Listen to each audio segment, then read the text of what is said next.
प्यारे विद्यार्थियों, छोटे भाइयों बहनों, मैं संजय सिंह परिहार, मिशन इंस्टीट्यूट प्रयागराज में आपका स्वागत है, अभिनंदन है।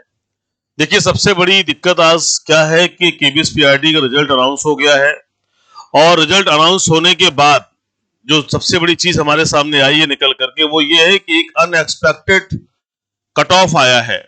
जनरल का हो, ओबीसी का हो, ईडब्ल्यूएस का हो, या हम एससी एसटी की बात करें या हैंडीकैप्ड कैटेगरी की बात करें, तो बड़ी ही अनएक्सपेक्टेड सी बात दिखती है। जब अभी पीटीसी और बीएड का विवाद चल रहा था, तब कहा जा रहा था कि ये मेरिट रहेगी, 135-40 मेरिट जाएगी। जब बीएड वालों को हटा दिया गया तो इतनी मेरिट कैसे चलेगी, एक बड़ा क्वेश्चन मार्क यहाँ पर बनता है। और दूसरी बात ये आती है कि नॉर्मलाइजेशन किस प्रकार से हुआ है।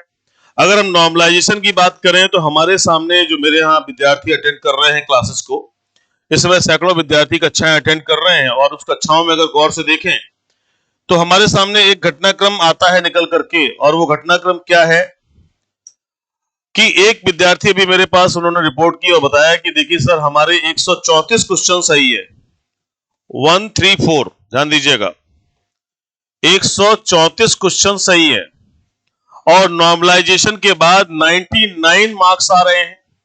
यानी आप इसको देख सकते हो, 35 मार्क्स का कैसे इतना बड़ा फेरबदल हो गया।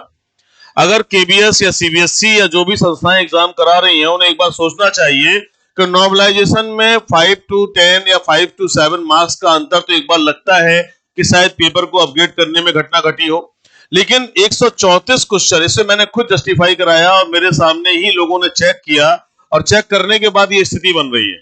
तो अब ऐसे में हमारे पास ऑप्शन क्या रह जाता है? इतनी बड़ी संस्था है, इतनी बड़ी ऑर्गेनाइजेशन है, देश इतना महत्वपूर्ण भूमिका निभा रहा है, तमाम इजराइल मुद्दे और तमाम मुद्दे पर कार्य कर रहा है।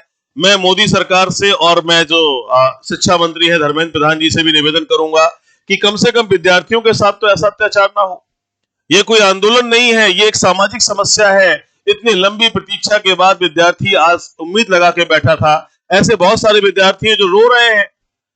रोना निश्चित रूप से असफलता में दुख होता है, तकलीफ होती है, संवेदनाएं होती हैं, लेकिन अगर ऐसा रिजल्ट आ जाता है जिसकी कहीं से भी संभावना नहीं थी, अगर ये रिजल्ट इतना हाई मेरिट पर ना जाता, और जो ये विद्यार्थी हैं ये कहां जाएंगे, अब किसके पास बात करेंगे अपनी? 134 वाला बच्चा सिलेक्ट नहीं हो रहा, ये किसके पास जाकर के अपना दुख रोएगा? दूसरी इंपॉर्टेंट बात, आपने इतने बच्चों के लिए 19,000 प्लस बच्चों को क्वालिफाई कराया, ठीक है, इतने बच्चे क्वालिफाई कराए, इनका आप इंटरव्यू लेने जा रहे हैं। बिल्कुल इंटरव्यू आप लीजिए, कोई बात नहीं है, इंटरव्यू संभव है, 1 लाख लोगों का इंटरव्यू ले सकते हैं, 20,000 कौन सी बड़ी भारी बात है, इतना बड़ा ऑर्गेनाइजेशन है, इंटरव्यू लीजिए। आपने 3 तारीख से इंटरव्यू शुरू किया और आप 8 नवंबर को खत्म कर रहे हैं। भैया, इतने बड़े प्रोसेस को, जिसका मुकदमा सुप्रीम कोर्ट तक लड़ा गया, उन बच्चों के साथ इतनी जल्दबाजी आप क्यों कर रहे हैं? आपको कम से कम 1 महीने का समय देना चाहिए था या 15 दिन का समय देना चाहिए था। अगर किसी की कोई बात होती, किसी को ग्रीवांस होता, तो वो जाके आपसे बात करता। उसकी आपने कोई नहीं सुनवाई की, आपने सीधे डेट दे दी है, अब आप इंटरव्यू कंडक्ट करने जा रहे हैं। अब ऐसे में कोई बच्चा अगर आरटीआई फाइल करता है तो आरटीआई की रिपोर्ट ये 30 दिन के पहले देने वाले नहीं है, 30 दिन को लगेगा, तब तक ये इंटरव्यू कंप्लीट हो जाएंगे, फिर एक नई प्रोसेस की शुरुआत होगी, फिर रिजल्ट की अगेंस्ट लड़ाई लड़ेंगे लोग बात। सो ये मुझे कहीं ना कहीं कोई बड़ी गड़बड़ी की आशंका लग रही है। मुझे नहीं पता है क्या हुआ है, लेकिन मेरे पास जो विद्यार्थी आई, उस लड़की ने मुझे बताया और मैंने खुद देखा उसे कि 134 क्वेश्चन उसके सही हैं और उसका नॉर्मलाइजेशन के बाद 99 पॉइंट कुछ बन रहा है। तो ये 34-35 नंबर की जो अंतर आ रहा है, ये कहीं ना कहीं एक शंका की तरफ इशारा करता है। ईश्वर करे ऐसी कोई शंका ना हो, लेकिन ऐसी संस्थाओं को इन सारी बातों को जस्टिफाई करना चाहिए। तो मैं देश के प्रधानमंत्री जी से और धर्मेंद्र प्रधान जी से भी निवेदन करूंगा, एक सामान्य नागरिक होने के नाते, कि ऐसे विद्यार्थियों के हृदय में आशंका अगर जन्म लेगी तो फिर कैसे देश आगे बढ़ेगा, कैसे विकास होगा, कैसे हमारी जो हमारी नई पीढ़ी है वो कैसे भरोसा आपके पे जता पाएगी। तो एक बहुत बड़ी समस्या है, इस पर जरूर ध्यान देना चाहिए। मैं अपने स्तर पर सारे प्रयास करूंगा।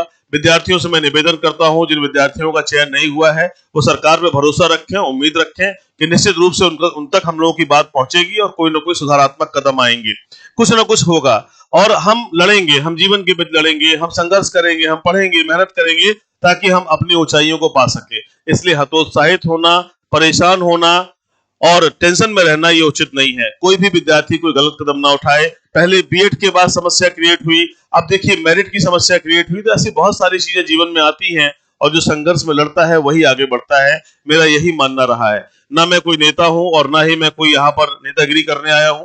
मैं एक सिंपल तरह से आपसे बात करने आया हूं ताकि आप इन बातों को समझें और हतोत्साहित ना हो, परेशान ना हो, ताकि हम इस समस्या के सामने लड़ सकेंगे। निश्चित रूप से आरटीआई के तहत हम लोग पूछ सकते हैं कि हमारे मार्क्स में कैसे फेरबदल हुआ है, कैसे क्या हुआ है। अब जैसे ये बच्चा जो हमारे पास लड़की है, हम इससे आरटीआई करवाएंगे। इसलिए करवाएंगे क्योंकि जानना जरूरी है कि इतना बड़ा अंतर कैसे हो गया, ये कैसे मिस्टेक है, ये कहां से इतनी बड़ी फेरबदल हो गई है। तो ऐसी चीजों के लिए हम लोग कानूनी सहारा ले सकते हैं। भारत में विधि का शासन है, कानून का राज है। तो अब हमारे सामने जो ऑप्शंस होंगे हम उनकी तरफ बढ़ेंगे और निश्चित रूप से आगे अच्छे प्रयास करेंगे। लेकिन मेरा आपसे निवेदन है कि आप रिजल्ट को लेके बहुत ज्यादा परेशान ना हो, डिमोरलाइज ना हो, क्योंकि आपका रहना बहुत इंपॉर्टेंट है। रिजल्ट तो जीवन भर आते ही रहेंगे।